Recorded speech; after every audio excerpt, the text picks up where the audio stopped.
محترم احبہ، نماز کسی حال میں معاف نہیں۔ بیماری کی حالت میں بھی نماز فرض ہے۔ کھڑے ہو کر نہیں پڑھ سکتے تو بیٹھ کر پڑھیں، بیٹھ کر نہیں پڑھ سکتے تو لیٹ کر پڑھیں، پانی نہیں ہے تو تیمم کر لیں۔ نماز تو میدان جنگ میں بھی معاف نہیں ہے۔ محترم احبہ، نماز چھوڑنا تو بہت بڑی بات ہے، تارک الصلاۃ ہونا تو کجا۔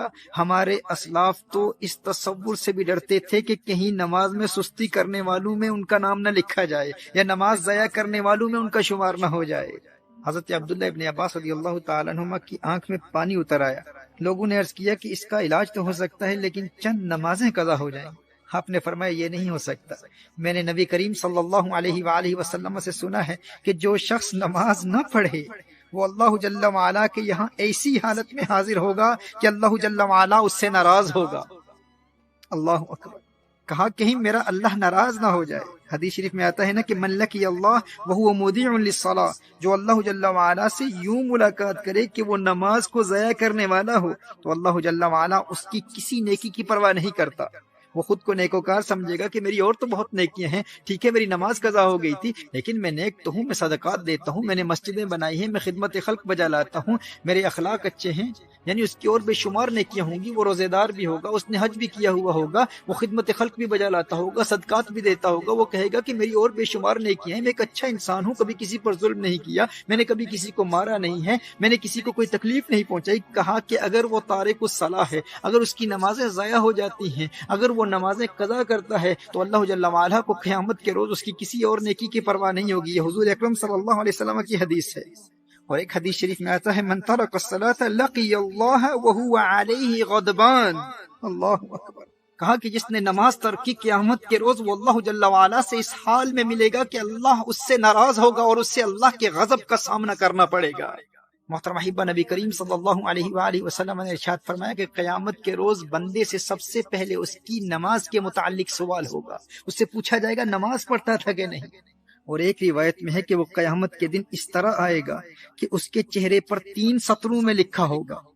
پہلی سطر میں لکھا ہوگا اے اللہ کے حق کو ضائع کرنے والے، اور دوسری سطر میں لکھا ہوگا اے اللہ کے غضب کے ساتھ مخصوص، اور تیسری سطر میں لکھا ہوگا کہ جس طرح تو نے دنیا میں اللہ کے حق کو ضائع کیا اسی طرح آج تو اللہ کی رحمت سے مایوس ہوگا، آج تو اللہ کی رحمت سے مایوس ہوگا۔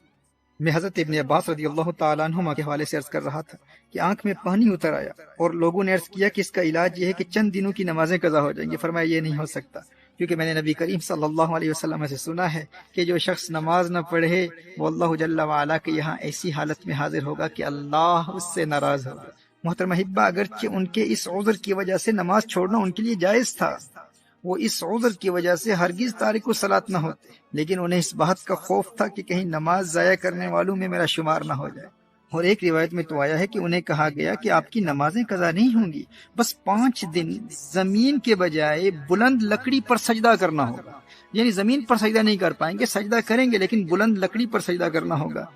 تو حضرت عبداللہ ابن عباس رضی اللہ تعالیٰ عنہما نے ارشاد فرمایا 1 رکعت بھی اس طرح ادا نہیں کروں گا۔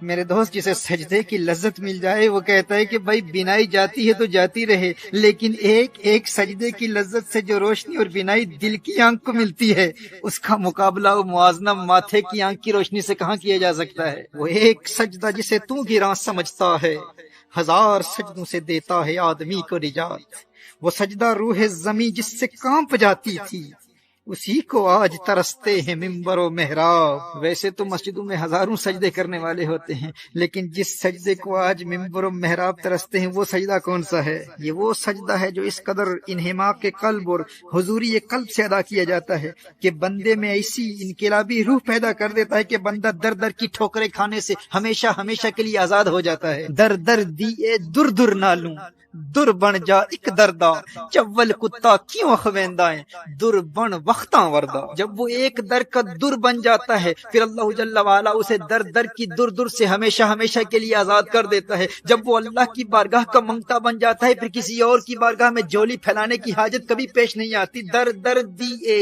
در در نالوں در بن جا ایک دردا، چول کتا کیوں اخویندائیں در بن وقتاں وردا۔ وہی سجدہ ہے لائق اہتمام کہ ہو جس سے ہر سجدہ تجھ پہ حرام، وہی سجدہ ہے لائق اہتمام کہ ہو جس سے ہر سجدہ تجھ پہ حرام۔